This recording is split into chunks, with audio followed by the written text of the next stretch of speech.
কালকে এই যে আমাদের মোকাররম বিন মোহসেন মাদানী হাফেজাহুল্লাহর কাছে এক ছেলে এসে প্রশ্ন করতেছে, হুজুর ওই যে মানে ভাই বোনের যে জমিটা, হ্যাঁ, বোন যদি খুশি হয়ে ভাইকে দিয়ে দেয় তাহলেও কি নেওয়া যাবে না? শেখ ওকে বোঝানোর বহু চেষ্টা করতেছে, সুন্দর করে বোঝে না।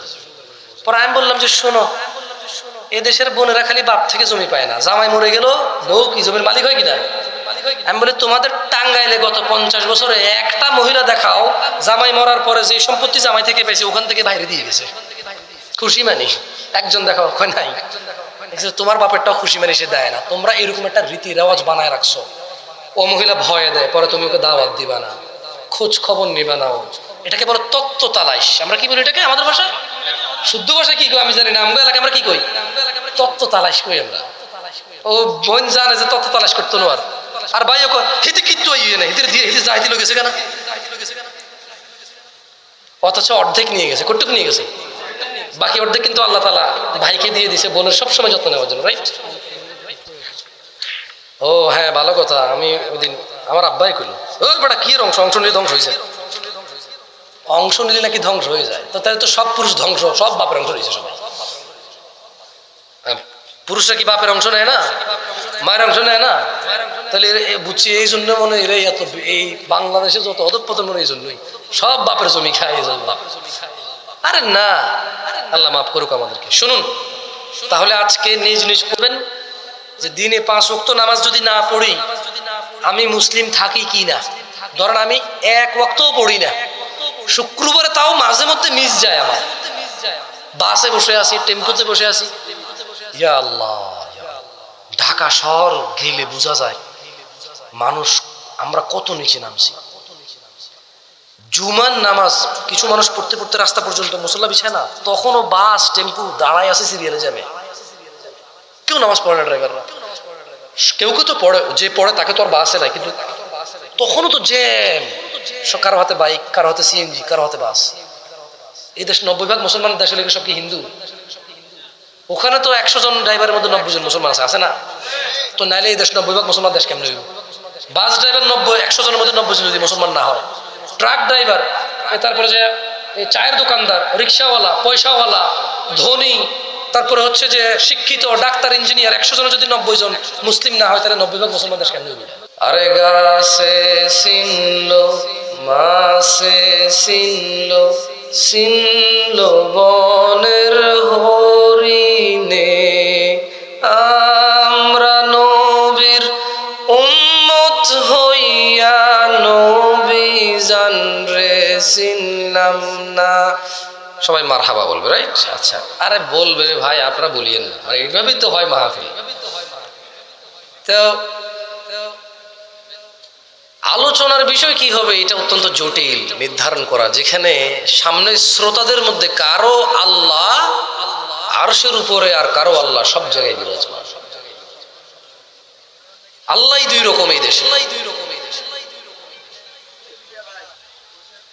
যেখানে কারো নবী নূরের তৈরি আর কারো নবী মাটির তৈরি, এমন পরিস্থিতিতে বক্তব্য কোন সাবজেক্টে হবে এটা নির্ধারণ করা কঠিন, যেখানে শ্রোতাদের নবী কারো মাটির কারো নূরের, এবং 2 জনের নামই মুহাম্মদ সাল্লাল্লাহু আলাইহি সাল্লাম।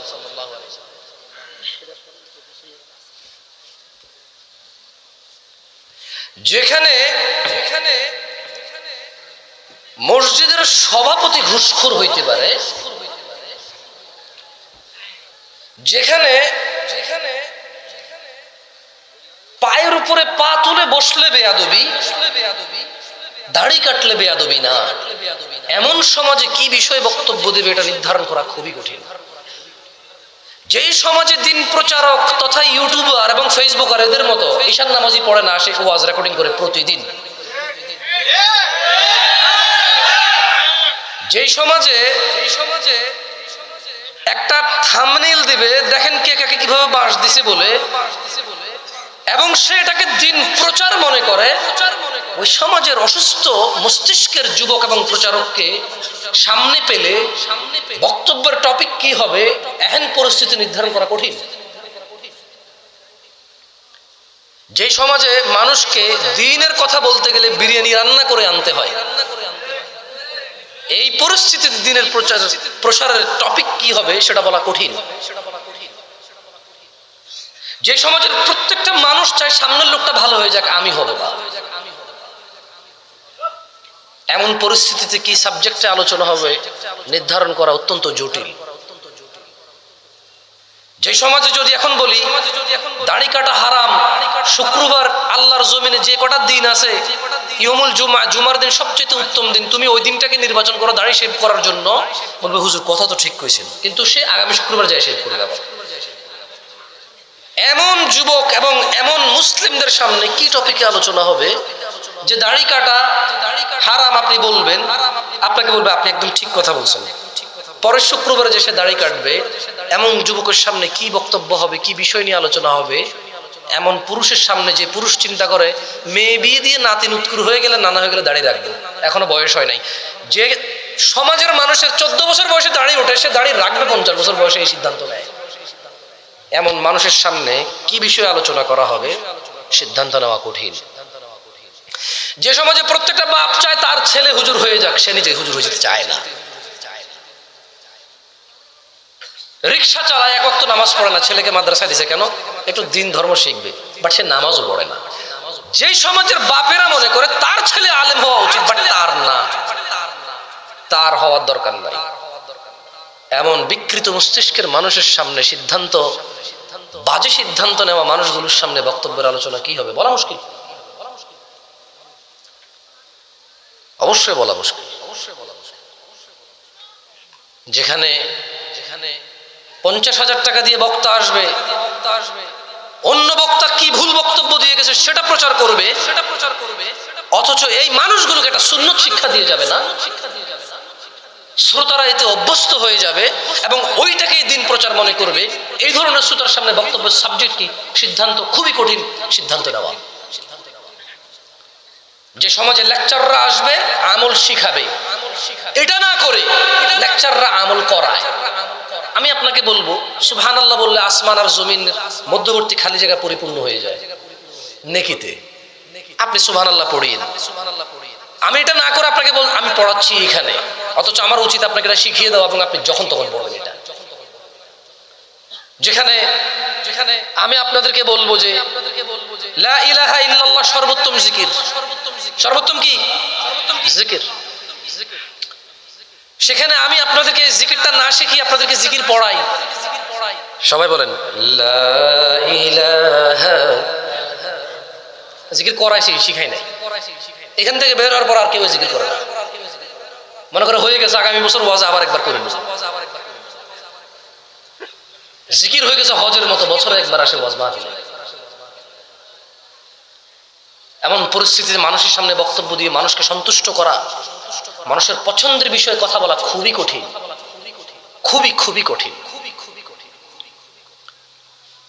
তো যাই হোক, চাঁদপুর কচুয়া আমার মনে প্রথমে আসছি, চাঁদপুরে এইবার সহকারে মাহফিল, এটা আমার দ্বিতীয় মাহফিল। 2022 সালে মনে হয় একবার আসছিলাম চাঁদপুর এক জায়গায়, এই রোডটা দিয়ে গেছি, ঠিক আছে। আর আজকে 2024 সাল জানুয়ারি 19 তারিখে আসলাম আরেকবার। চাঁদপুর আমার বাড়ি থেকে বেশি দূরে না, এখানকার মানুষের বিয়ে শাদী রীতি রেওয়াজ সব আমি জানি। আমি করি না, সব পালন করি না, বাট আমি জানি। এখানকার অনেক ময় মুরব্বীরা আমার বাপ দাদার নাম বললে চিনতেও পারে। বেশি দূরে না আমার বাড়ি এখান থেকে, নাঙ্গলকোট কি বেশি দূরে না কি এখান থেকে? বেশি একটা দূরে না। এই সামনে গেলে তো যে মেন রোডে উঠলে হালকা একটু টান দিলে মুজাফফরগঞ্জ না, ওইদিকে একটু 15 মিনিট হুন্ডা চালালে লাকসাম, 10 মিনিট হুন্ডা চালালে আমার বাড়ি। তো বেশি দূর না তো। এখানকার বিয়ের সাথে দুলাভাই যে শালার বউরে কোলে করে নিয়ে আইসা গোসল করে পাড়ার মধ্যে রাইখা, ও তো আমি জানি।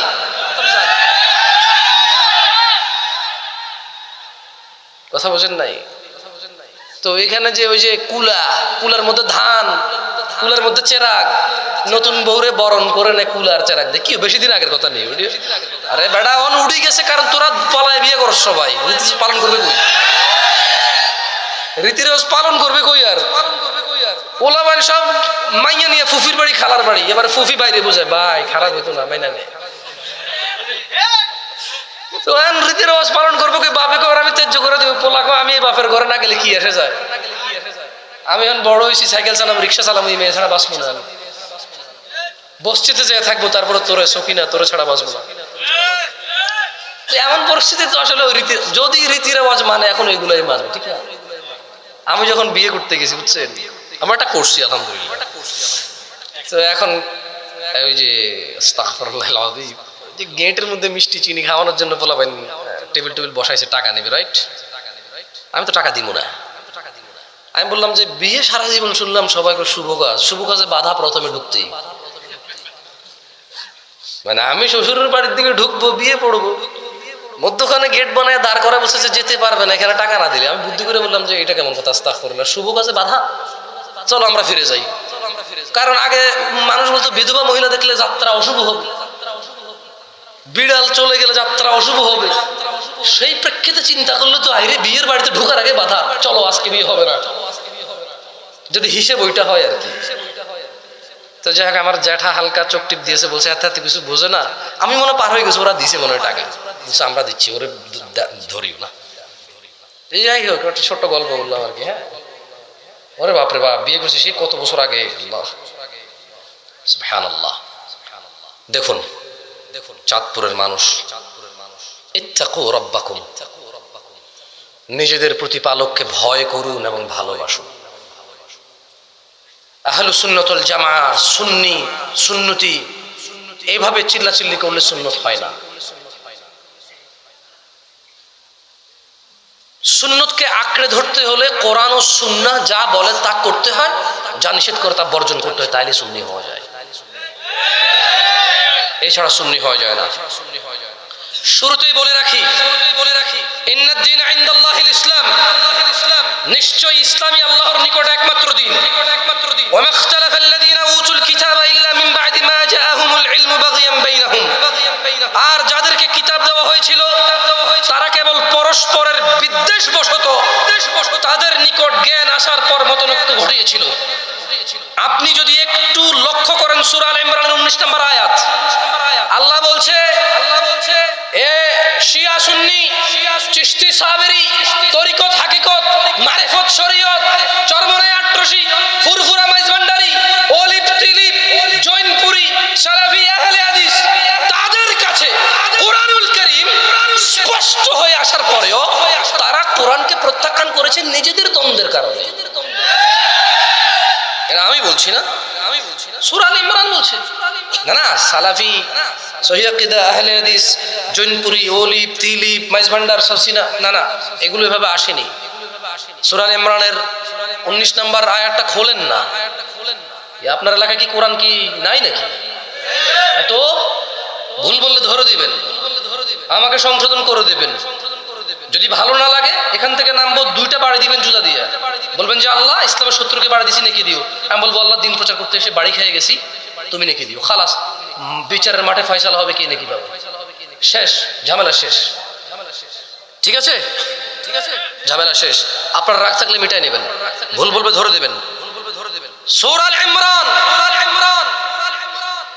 আয়াত নম্বর 19, ইন্নাদ দীন ইনদাল্লাহিল ইসলাম, নিশ্চয়ই আল্লাহর কাছে মনোনীত দিন হচ্ছে ইসলাম। ওয়া মাখতালাফাল্লাযীনা উতুল কিতাব, এদের কাছে এই যে কোরআনুল কারীম কিতাব আসছে, এরা ইখতিলাফ করছে, বিদ্বেষ করছে, এটাকে প্রত্যাখ্যান করছে। কেন? ইল্লা মিন বা'দি মা জাআহুমুল ইলমু বাগিয়ান বাইনাহুম, নিজেদের মধ্যে দ্বন্দ্ব, একজন কয় রাসূল মাটির, একজন কয় রাসূল নূরের, একজন কয় আল্লাহ আরশের উপরে, একজন কয় সব জায়গায় বিরাজমান। নিজেদের দ্বন্দ্বে এরা কোরআন হাদিসকে ভুলে গিয়ে এরা এদের বাপে কি কইছে, দাদাই কি কইছে, এদের সংখ্যা কত বেশি, এরা কত বছর থেকে আমল জানে, এগুলোতে তারা জোর করে ঝগড়া করছে। আমল কত পুরনো, তোমার বাপ দেখাও তুমি, দাদা দেখাও তুমি। আরে ভাই, তোমাকে 1450 বছর আগে নিয়ে গেছি, তুমি বলতে চাও বাপ দাদার জন্মে শুনি নাই। তোমার বাপ দাদার বয়স কত মিয়া? 100 বছর যেতে পারবা তোমার দাদার টান দিলে? এখন তোমার দাদার বয়স কত বলো তুমি? মরছে কত বছর আগে, বাইচা ছিল কত বছর? 100 বছর হয়েছে এখন। 100 বছরকে অনেক আগের কথা বলো, আমি 1450 বছর আগে নিয়ে গেছি তোমার। তুমি আসো 100 বছরের পুরান বলতে, এখানে আইসা 1450 বছর নতুন হয়ে গেছে না? তোমার বাপ দাদা 100 বছর আগে আসছে, খুব পুরান, ওরে বাপ রে বাপ। আর 1450 বছর আগে এটা নতুন হয়ে গেছে হঠাৎ করে। এই তোমার অঙ্ক, এই তোমার হিসাব। ইত্তাকু রাব্বাকুম ইয়া নাস, মানুষ তোমরা ভয় করো তোমাদের প্রতিপালককে। ওয়া মান ইয়াকফুর বিআয়াতিল্লাহ, আর যে ব্যক্তি আল্লাহর আয়াতকে অস্বীকার করে, ফাইন্নাল্লাহা সারিউল হিসাব, নিশ্চয়ই আল্লাহ দ্রুত হিসাব গ্রহণকারী। এভাবে আরো দ্রুত, আল্লাহু আলাম, উদাহরণ দেওয়া যাবে না আল্লাহর সাথে কোনো কিছু। ইন্নাল্লাহা সারিউল হিসাব, নিশ্চয়ই আল্লাহ যখন হিসাব গ্রহণ করবে ভেরি ফাস্ট, অত্যন্ত দ্রুত গ্রহণ করে ফেলবে, এত টাইম টেবিল নেবে না। যার হিসাব নেবে সেকেন্ডের আগে, আল্লাহু আলাম, উদাহরণ দেওয়া যাবে না কত দ্রুত নেবে আল্লাহ হিসাব। আমি জানি না কত দ্রুত নেবে, বাট আল্লাহ বলছে দ্রুত। তুমি বোঝো? হ্যাঁ, কিয়ামতের একদিন যদি পৃথিবীর 50,000 বছর হয়, তাহলে আল্লাহ যেটাকে দ্রুত বলতেছে ওই দ্রুত কি ব্যাখ্যা দিব আমি, যে কত দ্রুত নিবে হিসাব। ইত্তাকু রাব্বাকুম নাস মান ইউতিউর রাসূল ফাকাদ আতা আল্লাহ, মান ইউতিউর রাসূল ফাকাদ আতা আল্লাহ, মান ইউতিউর রাসূল ফাকাদ আতা আল্লাহ, ওয়া মান তাওয়াল্লা ফামা আরসালনাকা আলাইহিম হাফিযা। সুন্নি সুন্নি সুন্নি, তবে জেনে নাও চাঁদপুরের মহিলা ও পুরুষরা, জেনে নাও চাঁদপুরের যুবক ও যুবতীরা, জেনে নাও চাঁদপুরের ধনী ও দরিদ্ররা, তোমাদের রব সূরা নিসায় বলছেন মান ইউতিউর রাসূল, যে রাসূলের অনুসরণ করে, ফাকাদ আতা আল্লাহ, সে আল্লাহর ইবাদত করে, মান ইউতিউর রাসূল, যে রাসূলের অনুসরণ করে, সে সুন্নির বাইরে কেউ শুনবে না। এর বাইরে সব মিথ্যুক। আমি যদি না করি আমি মিথ্যুক, তুমি না করলে তুমি মিথ্যুক। মান ইউতিউর রাসূল, যে রাসূলের অনুসরণ করে, সে সুন্নির বাইরে কোনো সুন্নি নেই। ফাকাদ আতা আল্লাহ, রাসূলের অনুসরণ যে করলো সে আল্লাহর ইবাদত করলো। ওয়া মান তাওয়াল্লা, যে রাসূল সাল্লাল্লাহু আলাইহি সাল্লামের হাদিস থেকে, রাসূল সাল্লাল্লাহু আলাইহি সাল্লামের শিক্ষা থেকে মুখ ফিরিয়ে নিল, ফামা আরসালনাকা আলাইহিম হাফিযা। আল্লাহ বলছেন ইয়া মুহাম্মদ সাল্লাল্লাহু আলাইহি ওয়াসাল্লাম, যদি আপনার কথা না শুনে, দূর ছেড়ে দেন তাদেরকে, আমি আপনাকে এদের জন্য তত্ত্বাবধায়ক করে পাঠাই নাই। আপনি বলবেন ফাযাক্কির, উপদেশ দিবেন আপনি, ইন্নামা আনতা মুযাক্কির, আপনি শুধু একজন উপদেষ্টা, লাস্তা আলাইহিম বিমুসাইতির, আপনি কারো কর্ম নিয়ন্ত্রক নন। ইল্লা মান তাওয়াল্লা ওয়া কাফার, আপনার উপদেশ পাওয়ার পর যারা মুখ ফিরিয়ে নেবে, ফায়ুআযযিবুহুল্লাহুল আযাবাল আকবার, আল্লাহ তাকে কঠোর দণ্ডে দণ্ডিত করবে। খুব সিম্পল কথা, কেমন? শুনুন সুন্নি কিভাবে হবেন। আল্লাহ তাআলা বলেন কোরআনুল কারীমে, ওয়া মা আতাকুমুর রাসূল, যা রাসূল দিয়েছে, ফাখুযু, তা তোমরা গ্রহণ করো, ওয়া মা নাহাকুম আন, আর তিনি যা নিষেধ করেছেন, ফান্তাহু, তা তোমরা ছেড়ে দাও। রাসূল যা দিয়েছে তা যদি নেন তাহলে আপনি সুন্নি হবেন, রাসূল যা নিষেধ করেছেন তা যদি ছেড়ে দেন তাহলে আপনি সুন্নি হবেন, এর বাইরে সুন্নি হওয়ার অপশন নাই। ওয়াত্তাকুল্লাহ, আল্লাহকে ভয় করো, ইন্নাল্লাহা শাদীদুল ইকাব, নিশ্চয়ই আল্লাহ শাস্তি দানে অনেক বেশি কঠোর। দ্বীনি ভাইরা, আল্লাহ তাআলা রাসূল সাল্লাল্লাহু আলাইহি ওয়াসাল্লামকে প্রেরণ করে তিনি কোরআনুল কারীমে বলছেন, ওয়া মা ইয়ানতিকু আনিল হাওয়া, এই মুহাম্মদ সাল্লাল্লাহু আলাইহি ওয়াসাল্লাম প্রবৃত্তির অনুসরণ করে না, ইন হুয়া ইল্লা ওয়াহয়ুন ইউহা, আল্লাহর নবীকে আল্লাহ যদি ওহী করত তখনই তিনি বলতো, এর বাইরে কোনো কিছু বলতো না। সুবহানাল্লাহ। অথচ আপনি বলছেন ইসলামে এই নাই সেই নাই, সবকিছু কি পরিপূর্ণ, সবকিছু কি কোরআন হাদিসে পাওয়া যাবে? জেনে নিন ভাই, ওয়াল্লাহি আপনি যদি এগুলো মনোযোগ দিয়ে না শুনে অনুভব না করেন, আপনার আর আমার কারো উপায় নেই যদি আমরা এগুলো অনুভব না করি। আন আব্দুল্লাহ ইবনে মাসউদ রাদিয়াল্লাহু আনহু قال, আব্দুল্লাহ ইবনে মাসউদ রাদিয়াল্লাহু আনহু থেকে বর্ণিত, তিনি বলেন, قال রাসূলুল্লাহ সাল্লাল্লাহু আলাইহি ওয়াসাল্লাম, আল্লাহর নবী সাল্লাল্লাহু আলাইহি সাল্লাম বলেছে, ইন্নাহু লাইসা শাইউন ইউকাররিবুকুম ইলাল জান্নাহ ইল্লা ক্বাদ আমারতুকুম বিহি। আপনারা যারা বলেন কোরআন হাদিসে কি সব কিছু আছে, একবারে সব কিছু কি আছে, আপনাদের জন্য একটা জবাব আছে। এই হাদিসটা আপনারা একটু শুনেন, কেমন দেখেন আপনাদের কাজে আসে কিনা। আব্দুল্লাহ ইবনে মাসউদ বলতেছে রাদিয়াল্লাহু আনহু, বললো যে আমি আল্লাহ নবী সাল্লাল্লাহু আলাইহি ওয়াসাল্লামকে বলতে শুনছি যে আল্লাহ নবী বলতেছে, ইন্নাহু লাইসা শাইউন ইউকাররিবুকুম ইলাল জান্নাহ ইল্লা ক্বাদ আমারতুকুম বিহি। ও আমার সাহাবারা শোনো, এই পৃথিবীতে এমন কোনো কিছু নাই যেটা তোমাদেরকে জান্নাতের নিকটবর্তী করবে অথচ আমি তোমাদেরকে বলি নাই, এমন কোনো কিছু বাদ যায় নাই। প্রত্যেকটা এমন জিনিস যেটা তোমাকে জান্নাতের কাছে নেবে, আমি তোমাদেরকে এগুলো বলছি, কোনোটা বাদ যায় নাই। ওয়ালাইসা শাইউন ইউকাররিবুকুম ইলান নার, ও আমার উম্মতরা শোনো, এই পৃথিবীতে এমন কোন কাজ বাদ নাই আমি বলি নাই, এরকম হয় নাই যে আমি বলি নাই অথচ এটা জাহান্নামে নিয়ে যাবে তোমাদেরকে, আমি তোমাদেরকে নিষেধ করে গেছি। ইল্লা ক্বাদ নাহাইতুকুম আন, ও আমার সাহাবারা, এই পৃথিবীতে এমন সব কাজ যেগুলো তোমাদেরকে জাহান্নামে নেবে, আমি তোমাদেরকে এগুলো থেকে নিষেধ করছি। আর এই পৃথিবীতে এমন সব কাজ যেগুলো তোমাদেরকে জান্নাতের কাছাকাছি নিয়ে যাবে, আমি সবগুলো তোমাদেরকে জানাই দিছি, আদেশ দিছি। যারা বলে ইসলামে কি সব আছে কোরআন হাদিসে, আল্লাহ নবী তো বলতেছে যে লাইসা শাই, কিছুই বাদ যায় নাই যেটা জান্নাতে নিয়ে যাবে, অথচ আমি বলি নাই, বলছি আমি সব। এখানে বলছে ওয়ালাইসা শাই, এবং কোনো কিছু বাদ নাই, ইউকাররিবুকুম ইলান নার, তোমাদেরকে জাহান্নামে নিয়ে যাবে, অথচ আমি না করি নাই, এরকম হয় নাই, সব না করছে। তো আল্লাহর নবী কি তাহলে মিথ্যা কথা বলছে? আউযু বিল্লাহি মিনাশ শাইতানির রাজিম। যারা কোরআন হাদিসের বাহিরেও, আর একটা জিনিস, কোরআন হাদিসে যা আছে তা আগে মাইনা লই, মাইনা যদি শেষ হয়ে যায় এবার কি করবো না বুঝে না হয় বানাইলো, আরে যা আছে তাই তো করে শেষ করতে পারে না। নামাজের পরে সালাম ফেরানোর পরে কতগুলো দোয়া আছে মাসনুন, এগুলো শেষ করার পরে যদি কারোর সময় থাকে, যদি কেউ বলে যে বাপরে বাপ আমি তো সব পড়ে শেষ করে ফেলছি, এখন কি পড়বার বসতেছি না, তখন না নিজে নিজে কিছু করলো বললো, আমি মনে বুঝাইতে পারতাম। হাদিস কোরআনে যা আছে তার তো 100 ভাগের 1 ভাগও আমরা পালন করি না, করি তো 1 ভাগের 100 ভাগের 1 ভাগও যদি আমরা পালন না করি, তাহলে নতুন নতুন বানানোর কি দরকার? 99% তো অলরেডি এটা করিই না, ওখান থেকে কিছু করি। আল্লাহ আমাদেরকে বোঝার তৌফিক দান করুন, আমিন। দিনী ভাইরা, মনে রাখবেন, কার মাঠে কত মানুষ জড়ো হয় এটার দিকে যাবেন না। কেন?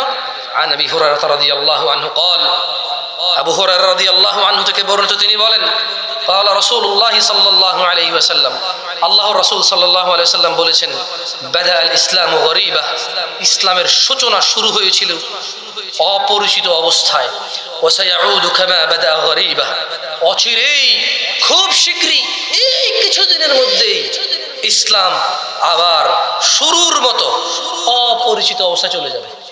দেখেন না এখন বাঙালি ডিসিশন নিতে পারে না নবী নূরের নামাটির, সিদ্ধান্তহীনতায় ভুগতেছে সাল্লাল্লাহু আলাইহি ওয়াসাল্লাম, সাল্লাল্লাহু আলাইহি ওয়াসাল্লাম। আল্লাহু আকবার, সুবহানাল্লাহি ওয়া বিহামদিহি। মানে কি বিষয়ে ওয়াজ করব বুঝা মুশকিল, বুঝছেন? যাই হোক দিনী ভাইরা, শীত অনেক পড়তেছে, আপনারা অনেকে অনেক দূর থেকে আসছেন। আজকে আপনাদের এদিকে বেশ কয়েকটা মাহফিল হচ্ছে, মনে হয় ওয়াজ মাহফিল হচ্ছে। মনে রাখবেন, দিন প্রচারে যে যেখান থেকে প্রচার করুক আর যে যেখান থেকে দিন শিখুক, আলহামদুলিল্লাহ আলহামদুলিল্লাহ। আমার উদ্দেশ্য দিন প্রচার করা, আপনার উদ্দেশ্য দিন শিখা। যে যেখানে গিয়েছে, যেখান থেকে যা বলছে, আমাদের প্রচারকদের উচিত খালেস আল্লাহর কিতাব এবং রাসূলুল্লাহ সাল্লাল্লাহু আলাইহি সাল্লামের চরিত্র থেকে কথা বলা। আপনাদের উচিত খালেস আল্লাহর জন্য এবং রাসূল সাল্লাল্লাহু আলাইহি সাল্লামের চরিত্র থেকে শিক্ষা নেওয়া। যদি এই দুইটা নৈতিকতা আমাদের ম্যাচ করে, তাহলেই কিন্তু আমাদের ঝামেলা কি শেষ। তাহলে আর কে কত বড় মাহফিল করছে, কার মাহফিলে কতটুকু মানুষ হয়েছে, এই ঝামেলাগুলো থাকে না। আপনাদের মধ্যে কে কে আল্লাহ রাসূল সাল্লাল্লাহু আলাইহি ওয়াসাল্লামকে ভালোবাসেন? ভালোবাসেন আপনারা? আল্লাহ কবুল করুন আপনাদের ভালোবাসা। শোনেন, কে কে চান যে আপনাকে আল্লাহ ভালোবাসুন? আল্লাহর ভালোবাসা পেতে চান তো হাত নামান। সিম্পল একটা ট্রিক আছে। আরে জানেন না, আল্লাহ মাফ করুক, আল্লাহ উদাহরণগুলো আসলে খুবই তুচ্ছ, এগুলো সিমিলারও না, কেমন তারপর একটু বলি। মহিলাদেরকে আগে পোলাপাইন পটাইতে খুব সহজে, ওয়াজ মাহফিল হয়েছে, মেলা হয়েছে, ভাবিদের জন্য আচার নিয়ে দিত। আচার কি যারা বয়স 40 কি, আপনারা তো বুঝতেছেন, পোলাপাইন বুঝতেছেন, আমি যুগ পাল্টে গেছেন। এখন তো SMS এ হয়ে যা, হ্যাঁ তখন তো আর SMS ছিল না, আচারে করতো যা করতো। হ্যাঁ ছোট পোলাপানের কাছে দিয়ে বলতেছে ওই তো রাফিকের দিয়া কি কথা, আমরা মতো আর কথা ভাষা মিলে কে? সুবহানাল্লাহ। আমারে অনেকে না করছে, আপনি এভাবে কথা বলেন না, রুড লাগে। আমি বেটা আরাম মেনে কথা কয় করলে কি আরাম মেনে কয় রুড লাগে, না করলে কিলে রুড লাগে। আচ্ছা যাই হোক, সমস্যা নেই। ওই ইন্টারনেটে যায় তো বহুত মানুষ মনে করে যে ইয়া কি ভাষায় কথা বলে। ও বেটা তোর ভাষা কি রে? হ্যাঁ, কয়জন ঢাকা শহরে জন্মেছে বলে যে আমি তুমি এখানে আসো, কথা বলতে পারি না, একটু একটু পারি না। সবাই এমনি আমরা বলি না। না, ঘরের ভিতরে আইলা তুইলা কইলা আইসা যাচ্ছা কা খাচ্ছা কা, এটাই তো আমাদের মানে আঞ্চলিকতা, এটাই আমাদের যেটা আমরা বুঝি আর কি। কেমন ধমক একটা এতে কইরে না কইলে তো আমাদের মনে হয় না যে ধমক দিছি। হ্যাঁ, গুলি করে দিলে কি আমরা মনে করি ধমক দিছি? এতে কইরে 10 সারি এতে কইলে তো ধমক দিছে পালায় এখন। তো যাই হোক, আমরা তো আমাদের এলাকার ভাষা বুঝি, এই জন্য আমাদের এলাকার আবেগ হচ্ছে আমাদের কাছে প্রিয়। এবং ইন্টারনেটে যে দেশে যাক জাগা আমার কি আসে যায়, ঠিক না? যাই হোক, শুনেন, তো ওই ভাবি বা ওইরকম আপা টাপা বলা পায় না, আচার ফাচার বংবাং দিয়া কি করতো, ফটাই তো আর ষোলক লিখতো কাগজের মধ্যে না, আতা গাছে অমুক পাখি তমুক, কেমনি কেমনি মিলে মিলে লিখতো। মহিলারা খুব পাগল হয়েছে, বাপরে বাপে তো খুব সাহিত্যিক মানুষ রে, এরকম একটা জামাই পেলে তো শেষ, লাইফ সেটেল, রাইট? খুব রোমান্টিক। আচ্ছা, তো ওয়াল্লাহি ওয়াল্লাহি আস্তাগফিরুল্লাহ আযীম, আল্লাহ মাফ করুক, উদাহরণ দিচ্ছি না, আল্লাহ সুবহানাহু ওয়া তাআলার ভালোবাসা পাওয়া আরো অনেক সহজ, আর অনেক কি সহজ। এবং এটা শিখাই দিয়েছে কে? আল্লাহ নিজে শিখাই দিয়েছে। দেখেন, আল্লাহ তাআলা কোরআনুল কারীমে সূরা আল ইমরানের 31 নম্বর আয়াতে বলতেছেন যে আউযু বিল্লাহি মিনাশ শাইতানির রাজিম, কুল, ও মুহাম্মদ সাল্লাল্লাহু আলাইহি সাল্লাম, কুল ইন কুনতুম তুহিব্বুনাল্লাহ, কুল ইন কুনতুম তুহিব্বুনাল্লাহ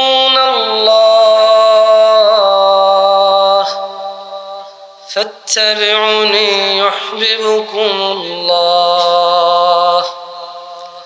ওয়া ইয়াগফির লাকুম যুনুবাকুম ওয়াল্লাহু গফুরুর রহিম।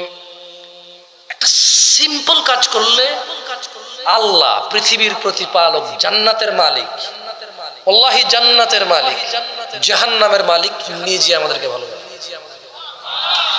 তো আল্লাহ নিজে শিখিয়ে দিচ্ছে মুহাম্মদ সাল্লাল্লাহু আলাইহি ওয়াসাল্লামকে। আল্লাহ বলতেছে যে কুল, ও মুহাম্মদ সাল্লাল্লাহু আলাইহি ওয়াসাল্লাম, আপনি আপনার উম্মতদেরকে বলে দিন, ইন কুনতুম তুহিব্বুনাল্লাহ, এই তোমরা যদি দাবি করো যে তোমরা আল্লাহকে ভালোবাসো, ফাত্তাবিউনি, তাহলে আমি মুহাম্মদ সাল্লাল্লাহু আলাইহি ওয়াসাল্লামকে ভালোবাসো, সরি আমি মুহাম্মদ সাল্লাল্লাহু আলাইহি ওয়াসাল্লামের অনুসরণ করো, ইউহিব্বুকুমুল্লাহ, আল্লাহ নিজে তোমাদেরকে ভালোবাসবে। মানে আল্লাহ নবী দাঁড়িয়ে রেখেছে, আপনি দাঁড়িয়ে রাখবেন। আল্লাহ নবী টাকনুর উপরে প্যান্ট পরেছে, আপনি টাকনুর উপর প্যান্ট পরবেন। তিনি ডান হাতে খেয়েছেন, আপনি ডান হাতে খাবেন। তিনি বাম পায়ে টয়লেটে গেছে, আপনি বাম পায়ে টয়লেটে যাবেন।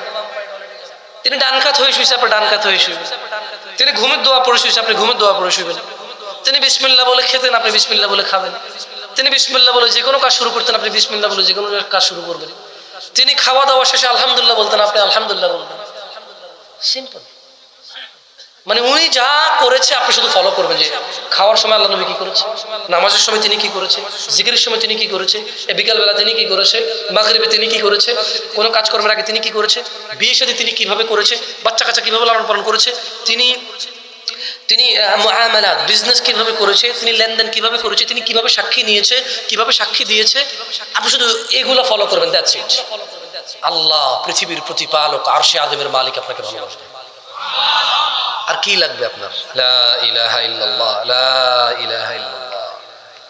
শুনুন দিনী ভাইরা, আন সাওবান রাদিয়াল্লাহু আনহু قال قال رسول الله صلى الله عليه وسلم, আল্লাহর রাসূল সাল্লাল্লাহু আলাইহি ওয়াসাল্লাম বলেছেন, লা তাযালু তাইফাতুম মিন উম্মতি যাহিরিন আলাল হক, আমার উম্মতের একটা দল সদা সর্বদা সত্যের উপর, ন্যায়ের উপর, হকের উপর অটল থাকবে, কিয়ামত পর্যন্ত একটা দল থাকবে। লা ইয়াদুররুহুম মান খাযালাহুম হাত্তা ইয়াতি আমরুল্লাহ ওয়া হুম কাযালিক, কোন লাঞ্ছনাকারীর লাঞ্ছনা তাদের কোনো ক্ষতি করতে পারবে না। কিয়ামত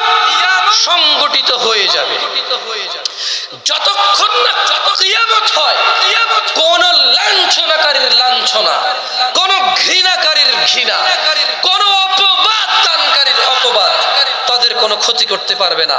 কিয়ামত হয়ে যাবে, কিয়ামত